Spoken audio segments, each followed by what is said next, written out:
自爆少年花子くん考察学園のキャラ声です。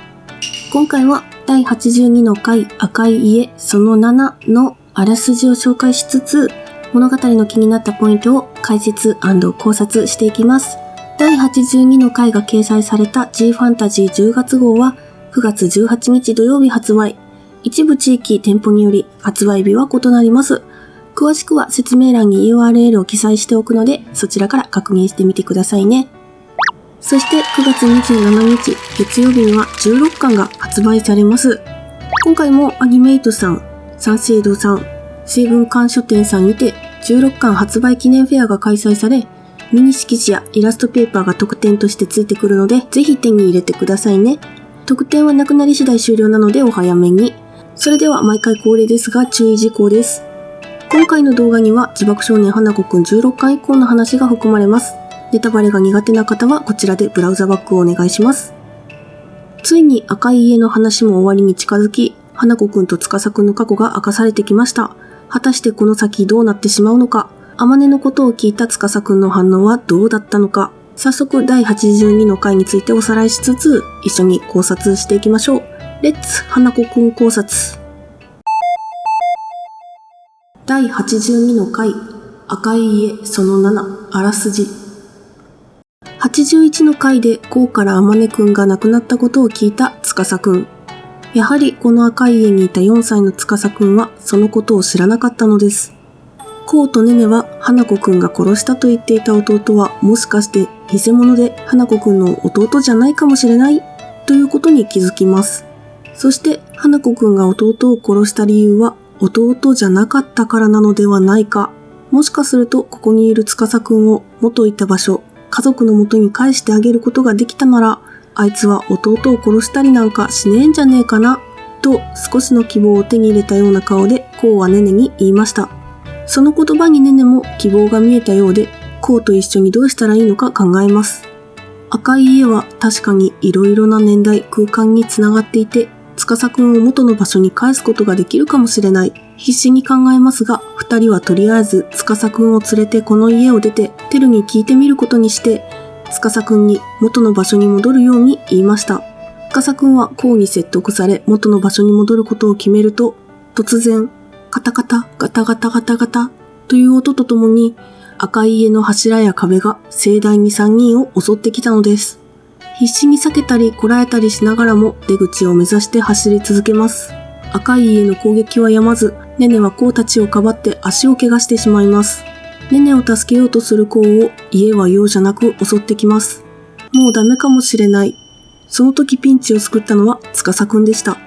家の弱点が火だと気づいた司くんは照明からこぼれたオイルにマッチを投下し、家に火をつけ燃やしていたのです。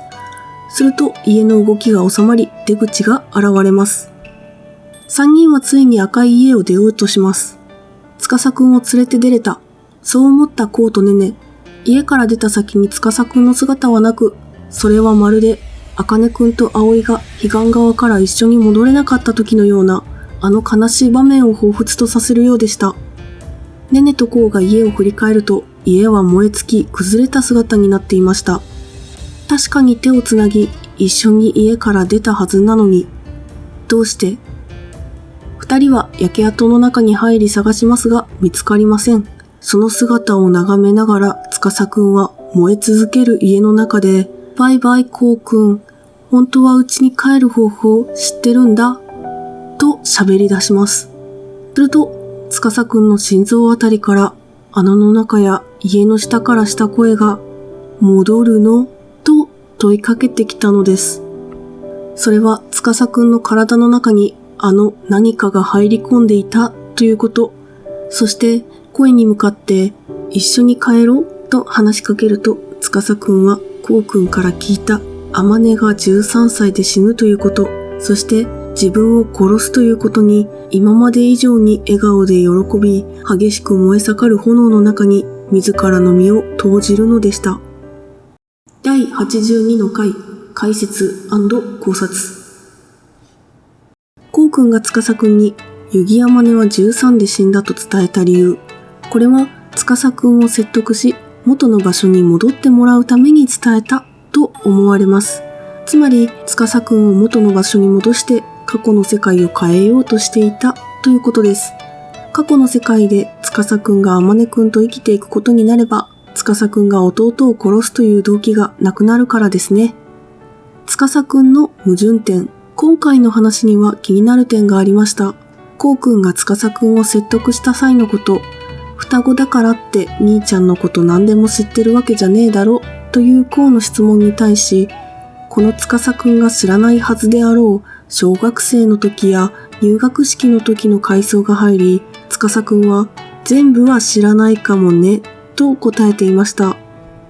なぜこの家から出られないはずの司くんが小学生の時や入学式のことを知っているのか。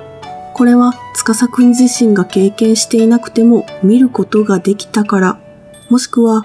未来のことを知ることができる能力を得ていたからだと考えられます。そして家に閉じ込められながらもいろいろな知識を得ていたため、家の弱点に気づいた時にはオイルに火をつけて燃やせばいいと考えついたのではないでしょうか。4歳の子供がマッチのつけ方を知っていて都合よくマッチを持っている。なんだか怪しいですよね。しかしそうすると天音くんに殺されてしまうことや天音くんが死んじゃうことを知らなかったことに矛盾が生じてしまうのです。皆さんはどう思いましたか？そして司くんが元の場所に帰る方法。司くんが家に残った理由についてです。司くんは家に帰る方法を知っていたのにずっと我慢をして帰らなかったのです。そうしたらダメって思ってたからと言いました。あの声が戻るの？と聞くと、うんと答えていました。そして司くんは最後火の中に飛び込んでいます。そう、元の場所に帰る方法は死ぬこと、もしくは消滅することだったのかもしれません。家に残った理由は元の場所に帰るためであり、天音くんにどうやって殺されるのか興味が湧いたからだったようです。おそらく司くんは元の場所に戻り、以前の渚神社の国重さんの話で出てきた半年後にひょっこり帰ってきたという司くんにつながるのではないかと思いました。先ほども言った未来のことがわかるかもしれない能力をもし得ていたのだとすれば、神社の宮司がなくなることを予言していたのも頷けますね。何にしろあの不気味な声が司くんの中に入り込み、司くんに何らかの力を与えているのは間違いなさそうです。あの声がもしこうのおばあちゃんが封印した花子さんなのだとしたら、天音くんが弟を殺したという話や、土ごもり先生の湯木天音は未来を変えたという話、私の考察だと辻褄がある程度合ってくるのですが、説明するのがものすごく難しいので簡単に言いますね。おそらく天音くんは司くんを助けたくて花子さんに願い事をし、花子くんになった。そして司くんは助かるはずが昔に願い事を叶えてもらっているため、悲願の花子さんになったというような考察をしています。皆さんも今後の展開、司くんの思惑、何者なのかについて一緒に考えてみてくださいね。それではご視聴ありがとうございました。バイビー。